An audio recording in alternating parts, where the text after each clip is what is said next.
सहनाववतु सहनौ भुनक्तु सह वीर्यं करवावहै तेजस्विनावधीतमस्तु मा विद्विषावहै। ओम शांति शांति शांति।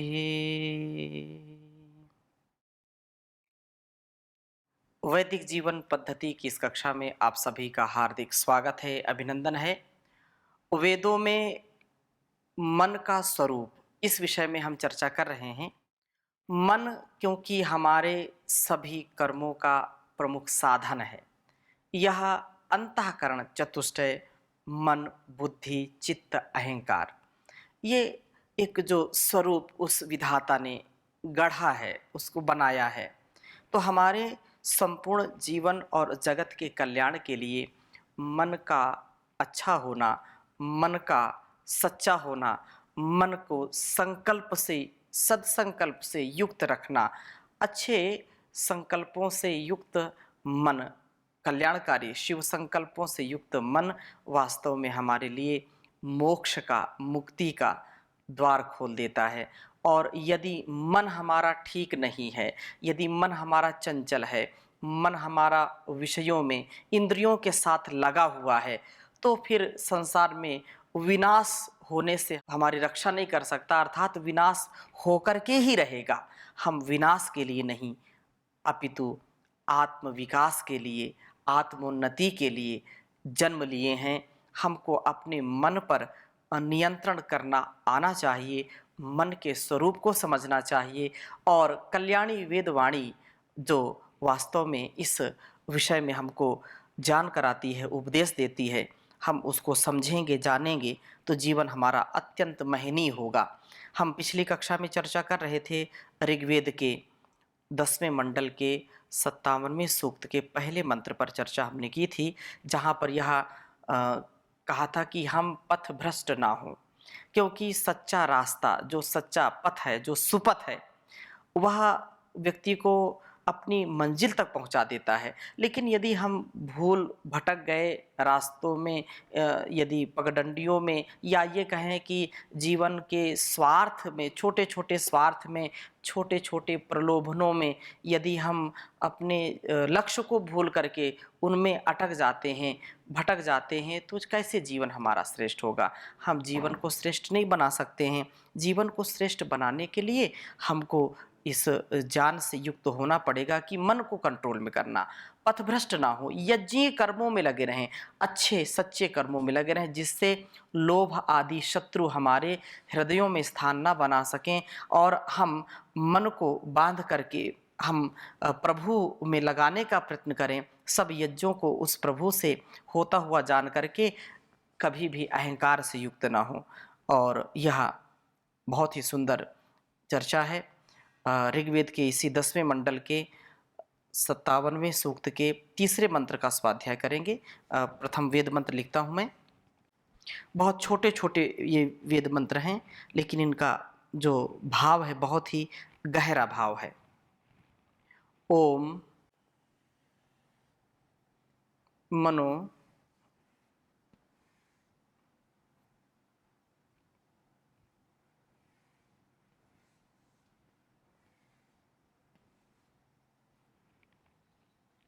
नुआ हुआ महे।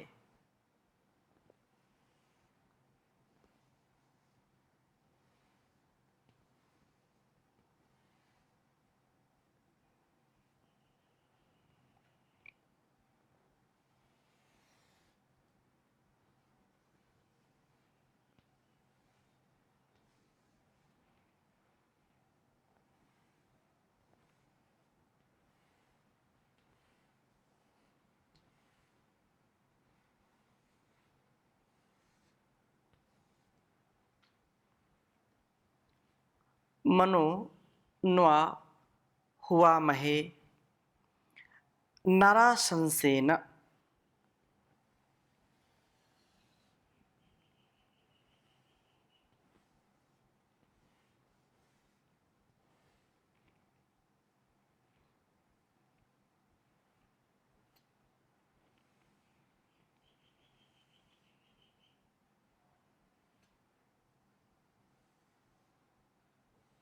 नारा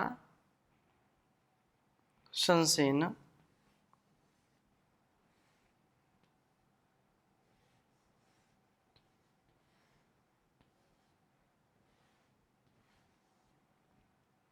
नारा संसेन सोमेन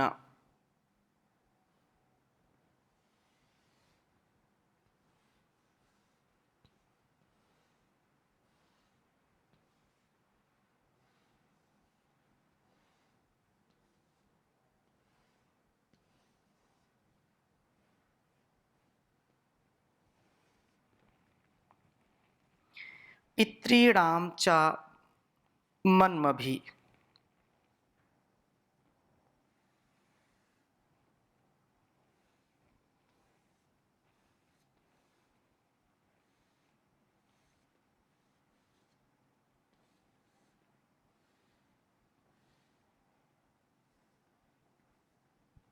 पितॄणां च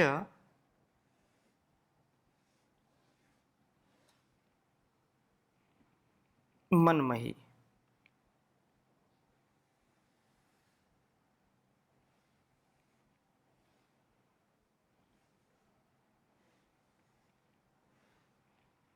मन्मभि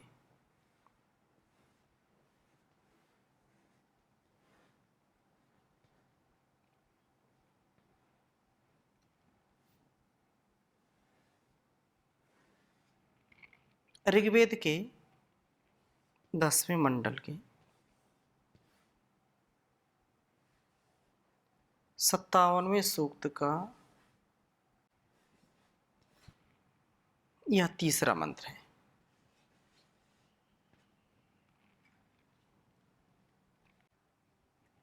ओम मनो न्वाहुवामहे नारा शंसेन सोमेन पितॄणां च मन्मभिः।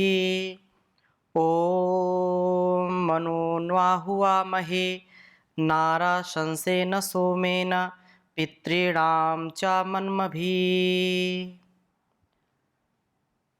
वेद मंत्र का भाव बहुत ही सुंदर है। कहा नु अब हम मन को आहु वा महे सब ओर से पुकारते हैं। उस मन को जो नाना विषयों के अंदर भटकता है, हम उसे विषयों में भटकने से लौटाते हैं।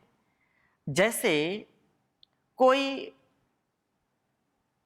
व्यक्ति भटक गया, कहीं किसी जंगल में, घनघोर जंगल में कोई भटक जाए तो क्या उपाय है, और वो दिखाई भी ना पड़े, दृष्टिगोचर भी ना हो, तो क्या करेंगे? आवाज ही लगाएंगे। जो नाम है उसके नाम से उसको पुकारेंगे, उसको बुलाएंगे कि तुम कहाँ भटक गए हो, अपने रास्ते पर आ जाओ, अपनी मंजिल पर आ जाओ, अपने लक्ष्य पर आ जाओ, अपना जो सुपथ है अपने पथ पर आ जाओ। जो पथभ्रष्ट हो गए हैं, इधर उधर भटक गए हैं, तो यह ऐसा ही भाव यहाँ पर प्रदर्शित किया है कि ऐसा मन जो विषयों में उलझा हुआ है, जो क्षण भर के सुख के लिए इस शाश्वत सुख को छोड़ करके दुखों का आवाहन कर रहा है, क्षण भर का सुख चाहता है, लेकिन उसके साथ साथ बहुत भयंकर दुख आते हैं, थोक में आते हैं, उनका वो ध्यान नहीं करता है। तो कहा कि मन जो भटका हुआ है, इन विषयों में अटका हुआ है, संसार के उलझनों में, संसार की छोटी छोटी ऐसी विषयगत चीजें हैं जिनके बंधन में, जिनके जो है जाल में ये मन फंसा हुआ है, तो उसको पुकार रहे हैं। आहु वा महे, सब ओर से पुकारते हैं उस मन को जो इस संसार के भोग वासनाओं में या झूठी संपत्ति में फंसा हुआ है। इसलिए लौटाते हैं कि नारा संस्थेन सोमेन, मनुष्यों से असंसनीय चाहने योग्य सोम को हम अपने शरीर में सुरक्षित कर सकें। सोम शक्ति शरीर की मूलभूत शक्ति है और यह शक्ति व्यक्ति को मुक्ति की ओर ले जाती है, भक्ति की ओर ले जाती है, क्योंकि जिसका जीवन ब्रह्मचर्य से युक्त है, जिनकी इंद्रियां, जिनका मन नियंत्रण में है, जो पूर्ण तृप्त है, जो ज्ञानाग्नि से पवित्र है और अपने मूल को जिसने कभी भी छोड़ा नहीं, मूल में कभी जिसने भूल नहीं की, उस परम पिता परमेश्वर का गुणगान करना, उसका ध्यान करना, चिंतन करना, मनन करना, ईश्वर की भक्ति के साथ अपने जीवन को जीना, तो वह व्यक्ति ही वास्तव में अपने इंद्रियों पर, अपने मन पर नियंत्रण पा करके और सोम का रक्षण कर पाता है। यह मूलभूत जो शक्ति है, मन के संयम से ही इसका संयम होता है। यदि मन पर संयम नहीं होगा तो निसंदेह यह संयम सिद्ध नहीं होगा। संयम कभी भी हमारा खरी कसौटी में खरा नहीं उतरेगा। मन के विषयों में जाने से इसका अपव्यय हो जाता है। मन विषय में भटक रहा है, मन वासनाओं में है, कामुकता में है, तो अपने जीवन पर हमारा नियंत्रण नहीं हम पा सकते हैं। और मन को इसलिए भी विषयों से हम लौटाते हैं कि पितृणाम, पितरों के मन में भी जान पूर्व उच्चारण किए गए स्तोत्रों का हम भी उच्चारण करने वाले बने। मनोनिरोध के बिना पहले से जो प्रभु स्तवन का जो कार्य है, अर्थात मन का हम यदि चांचल्य स्वभाव नहीं छोड़ेंगे, मन की मनमानी से यदि हम अपने आप को अलग नहीं करेंगे, तो यह मनमानी, यह नादानी हमको मुसीबत में, हमको समस्या में, हमको दुख में डाल देगी और उससे हम प्रभु का चिंतन भी नहीं कर सकते, प्रभु की भक्ति भी नहीं कर सकते हैं। प्रभु की भक्ति के लिए, प्रभु के चिंतन के लिए, मनन के लिए यह आवश्यक है कि हम अपने आप पर नियंत्रण लें, अपने मन पर नियंत्रण करें। और जो या मेधाम देवगणा पितरश्चोपासते तया मामद्य मेधाग्ने मेधाविनम कुरु, हमको उसी मेधा से, उसी बल से, उसी शक्ति पुंज से, उसी प्रज्ञा से युक्त कर दीजिए जिसकी कामना हमारे ऋषि मुनियों ने की थी, हमारे श्रेष्ठ जनों ने की थी। हम उसको आत्मसात कर पाएं, हम उसको अपने जीवन में उतार पाएं, ताकि हमारा जीवन भी ऋषि जैसा हो जाए, ऋषि कल्प हो जाए। ऐसा ना हो कि हम केवल ये कहें कि भारतवर्ष ऋषियों का देश था, हम ये कहें कि भारतवर्ष ऋषियों का देश है, हम भी ऋषि कल्प बन जाएं। ऐसा सामर्थ्य हम सबके अंदर है, लेकिन इसको नियंत्रण में करना पड़ेगा, जिसका संदेश यह उपदेश हमको इस कल्याणी वेदवाणी से मिल रहा है।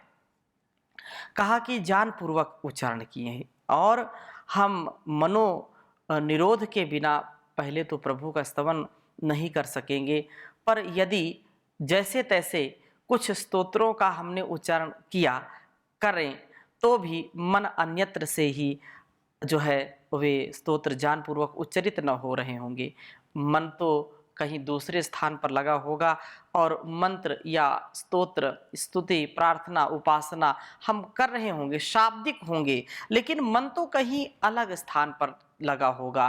प्रेजेंट बॉडी एब्सेंट माइंड कहते हैं कि मन तो कहीं बाहर और शरीर यहाँ है। तो क्या है, कहते हैं कि जो है मन हमारा अलग, शरीर अलग, और हम कोई उत्साह नहीं, कोई उल्लास नहीं, कोई उमंग नहीं। यह जो स्थिति है, यह मनोविकार की स्थिति है। मनोविचार से हम सुविचार से युक्त हों, हम मनोविकार से नहीं युक्त हों, हमारा विकार दूर हो, विकार मुक्त और सद्विचार युक्त जीवन हमारा होना चाहिए। इसलिए ये बात कही है कि हम मन के विषयों को दूर करेंगे तो जो भी मंत्र बोलेंगे, स्तोत्र बोलेंगे, स्तुति बोलेंगे, भजन बोलेंगे, जो भी बोलेंगे, उसमें जब भाव जुड़ जाता है, जब मन बुद्धि और सब ये अस्तित्व हमारा जुड़ जाता है, तो वास्तव में वह कार्य, वह कर्म निसंदेह पुण्यदायी होगा, फलदायी होगा। हम ऐसा ही जीवन जिएं, शरीर में शक्ति का रक्षण और ज्ञान पूर्वक प्रभु का स्तवन करें। ज्ञान पूर्वक स्तोत्रों के उच्चारण से ही वस्तुतः पितर पितर बनते हैं। इन स्तोत्रों का परिणाम जीवन को पवित्रता से युक्त करना है, और स्तोत्र इन्हें आसुर वृत्तियों के आक्रमण से बचाते हैं। पारक्षणे, इसलिए इनको जो है रक्षा करने वाला बताया है। स्तोत्रों द्वारा अपना रक्षण करने वाले ये पितर हैं। मन को हम विषयों से रोकें और इससे शक्ति का रक्षण होगा। जब विषयों से मन को रोकेंगे तो अपने आप हमारा व्यक्तित्व, हमारा कृतित्व, हमारा नेतृत्व अत्यंत विकसित होने लगेगा, परिपक्व होने लगेगा। क्योंकि मन का जो विकार है, जो बाहर की जो चकाचौंध है, उससे मन विचलित होता है, मन उधर बार बार जाता है। उससे अपने आप को हम डिटैच कर लें, उससे हम अटैच ना हो। और अटैचमेंट यदि होता भी है तो complete attachment with complete detachment. हम शक्ति संपन्न होकर के विवेक पूर्वक, विवेक वैराग्य से युक्त हों।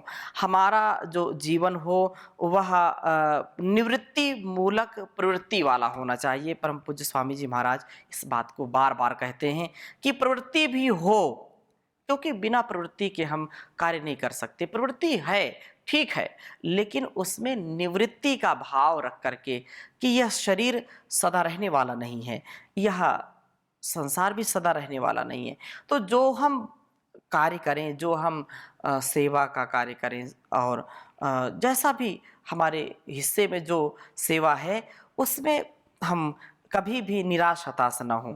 और इस प्रकार से यह सुंदर बात कही है। और आगे भी कहा है चौथे मंत्र में कि क्रतो व दक्षम मनो निरोध के लाभ। ओम आत एतु मनः पुनः कृत्वे दक्षाय जीवसे ज्योक्षा सूर्यम दृशे। चौथे मंत्र में कहा कि प्रभु सुबंधु से कहते हैं कि ते मनः, तेरा मन, पुनः फिर आ एतु, विषयों से निवृत्त होकर के हृदय देश में ही प्राप्त हो। यह मन कहीं अन्यत्र न जाए, मन जो है हमारे नियंत्रण में, हमारे पास रहे। इस मन को हृदय में जो है निरुद्ध होने पर ही कर्तव्य तो यज्ञ आदि उत्तम कर्मों के लिए समर्थ होगा। दक्षाए, इन कर्मों के द्वारा अपने बल को बढ़ाने के लिए तू समर्थ होगा। निरुद्ध मन यज्ञादि उत्तम कर्मों को करने वाला बनता है। इन कर्मों से शक्ति का संवर्धन होता है। और अथवा जो है ये कहें कि प्राणो वही दक्षा अपाना कृतो आदि जो उपनिषदों में कहा है, मन के निरुद्ध होने पर जो प्राण आपान है उसकी भी शक्ति बढ़ती है। प्राण आपान की शक्ति का वर्धन होकर के जीव से तो जीवन के लिए जो है होता है, तेरे में उत्साह व उल्लास होता है, तू जो है निस्तेज नहीं होता, तू मरा सा प्रतीत नहीं होता, तो ये तेजस्वी ओजस्वी होता है। और इस प्रकार से उल्लासमय जीवन वाला होकर के दीर्घ काल तक सूर्यम दृश्य, सूर्य के दर्शन के लिए होता है। अर्थात मनोनिरोध का अंतिम लाभ दीर्घ जीवन है। जिनका मन नियंत्रण में है, मन जिनका निरोध में है, चित्तवृत्ति जिनकी निरोध की स्थिति में है, जो अपने कल्याण के लिए ही जो सदा और इस संसार के कल्याण के लिए जो सदा कार्य करते हैं और गलत कार्यों से, पुण्यों से युक्त, पापों से मुक्त जो कर्मों का अनुष्ठान करते हैं, जो इस समष्टि के लिए कार्य करते हैं, जो व्यष्टि से समष्टि का उत्कर्ष करना चाहते हैं, उनका सदा ही उत्साह प्रभु की ओर से प्राप्त होता है। मनोनिरोध से यज्ञशीलता, शक्ति की वृद्धि, उत्साह, उल्लास तथा दीर्घ जीवन प्राप्त होता है। यह जीवन जो क्योंकि ऐसा तो क्योंकि आहार विचार व्यवहार दूषित होने के कारण हमारा जीवन भी अत्यंत संकुचित जैसा हो गया है, संकीर्ण हो गया है। हमारा जीवन जो 100 साल तक जीने की कला थी वह भी अब 70, 80, 90 और कोई बिरले ही कोई 100 साल तक जीते हैं। हम ऐसा मन के निरोध पूर्वक अपने जीवन और जगत को शोधपूर्वक, बोधपूर्वक जीने का प्रयत्न करें ताकि हमारा यह जीवन अत्यंत महनीय हो जाए। और इस प्रकार से कहा कि प्रभु का गुणगान करो और मन का जो भ्रम है उसको दूर करो। इसलिए कहा है कि जीवन की घड़ियां वृथा न खो, ओम जपो मन ओम जपो, जीवन की घड़ियां वृथा न खो, ओम जपो मन ओम जपो, चादर न लंबी तान के सो, ओम जपो मन ओम जपो, ओम ही सुख का सार है, ओम ही जीवन आधार है, ओम ही सुख का सार है, ओम ही जीवन आधार है, प्रीति न इसकी मन से तजो, प्रीति न इसकी मन से तजो, ओम जपो मन ओम जपो, जीवन की घड़ियां वृथा न खो, ओम जपो मन ओम जपो, मन की गति संभालिए, ईश्वर की ओर डालिए, मन की गति संभालिए, ईश्वर की ओर डालिए, होना जो चाहे जीवन को, ओम जपो मन ओम जपो, जीवन की घड़ियां वृथा न खो, ओम जपो मन ओम जपो, चोला मिला है कर्म का, करने को सौदा धर्म का, इसके सिवा मार्ग न कोई, ओम जपो मन ओम जपो, साथी बना ले ओम को, मन में बसा ले ओम को, साथी बना ले ओम को, मन में बसा ले ओम को, अंत में क्यों भाग्य करो, ओम जपो मन ओम जपो, ओम जपो मन ओम जपो, ओम शांति शांति शांति।